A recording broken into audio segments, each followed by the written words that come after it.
naman tayong sariling mga batas at korte, bakit pinayagan po ng gobyerno na nakipin po ang isang Pilipino sa sarili nating bayan. Sabi nga ng mga nakakarami, too late na hero. Kaya kung ano man ang lumabas sa hearing na ito, si dating Pangulong Duterte ay ngayon nasa The Hague na po, Netherlands na po. Ano bang pwede pang magawa? I respect the initiative of this committee to hold the Senate inquiry. Bagamat nirespeto natin ang pagdinig na ito, sinasabi ko rin po ang ating mga hinanakit na parang too late na po. Walang problema sa akin mag-hearing kahit araw-araw po. Pero tanong, may babalik nyo pa ba si Tatay Digong? Yan ang tinatawag ko na too late na hero na po. Useless lahat ng hearing na ito kung hindi na po may babalik si Tatay Digong. Kung kaya, pakiusap ko lang, kung kaya nyo po siyang dalayin doon in less than 1 day, sa loob po ng 13 oras, dapat kaya nyo rin po siyang ibalik dito sa lalong madaling panahon. Dahil nangungulila po ang Pilipino at hindi kayang tanggapin ang nangyari sa kanya. Bilang isang mambabatas, nandun ako sa NAIA nung lumapag ang eroplanong sinasakyan ni dating Pangulong Duterte. Hindi po ako pinayagang makapasok. Pinababa nga ako sa sasakyan eh. Hindi po ako pinapasok doon sa Guillamor Air Base. Pero nakiusap po ako na unahin na lang po yung doktor niya at yung ambulansya. Lahat naman may constitutional right to seek medical attention when needed. Lahat ng Pilipino, dating presidente man o normal na mamamayan, lahat ay may karapatan na masiguro ang kalusugan at kaligtasan. Nakakalungkot na isang bagay na ating ipinaglaban para sa Pilipino, hindi maibibigay po sa dating Pangulo na minamahal ng marami. Ganyan ba po ang dapat na trato sa taong minahal ng bayan at minahal din ng taong bayan? Madam Chair, mataas po ang aking respeto sa kapulisan. Lalo na po sa mga babae, mataas po ang aking respeto sa kanila. Nung nakaraang administrasyon, nanumbalik ang respeto ng ating mga kababayan sa kapulisan. Taas noo po ang ating kapulisan, ang ating mga sundalo. As its highest ang respeto sa PNP. Inuna namin ang pagtaas ng sahod ng uniform personnel dahil alam namin kung anong sakripisyo ninyo para sa bayan. Ako mismo bilang SAP noon, ako pong nangulit noon na may sakatuparan po ito dahil minahal namin ang kapulisan. Ngunit nakakalungkot, Madam Chair, na nung nandun ako sa NAIA, nakikita niyo naman po sa video, nagtanong lang po ako sa PNP spokesperson kung saan kami dapat pumunta. Dahil sabi ni Chief PNP Marbil sa 250 po.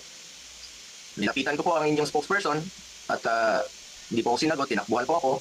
Sana naman bilang spokesperson, konting sagot lamang po. Konting respeto, sumusunod naman po kami sa batas. Hindi naman siguro dapat ipagkait sa atin ang respeto at higit sa lahat ang katotohanan. Sa totoo lamang po, ilang beses na po nagsinungaling si now Brigadier General Jean Pablo. Sana po, ma'am, bilang spokesperson, totoo lang po ang sabihin mo, alang-alang sa bayan.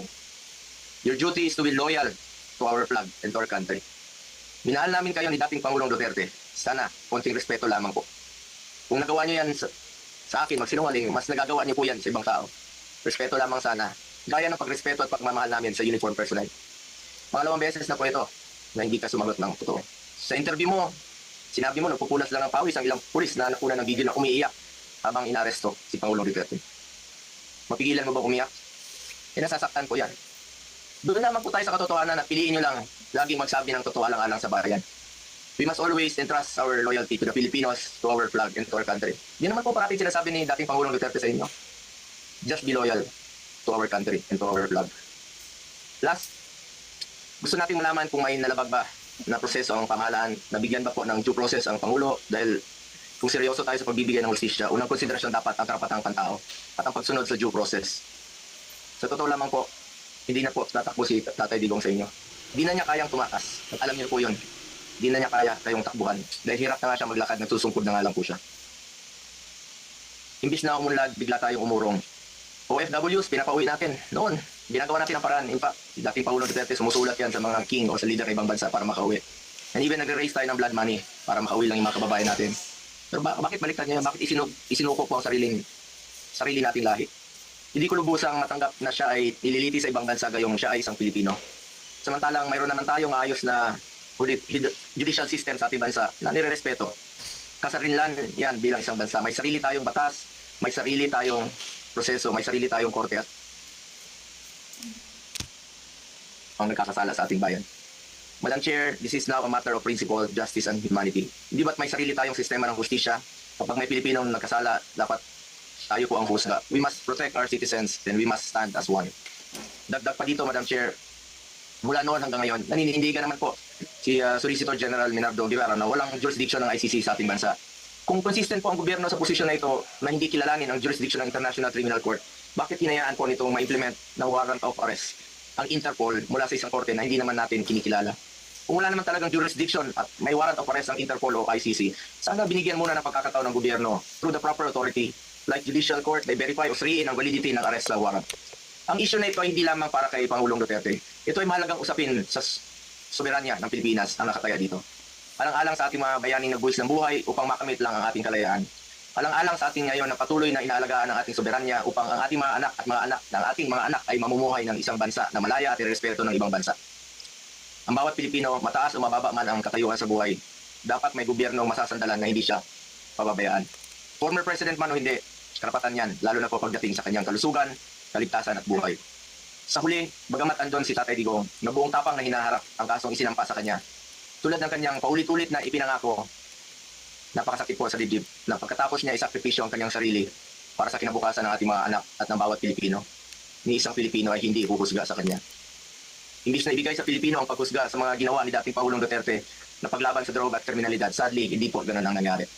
Sabi ko nga, para sa akin, Pilipino po ang dapat humusga sa totoong sitwasyon sa bansa.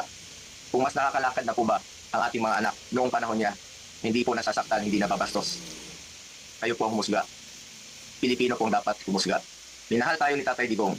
Ginawa niya po ang lahat para sa bayan. Tanda na po siya. Ayaw na nga niyang tumakbong presidente.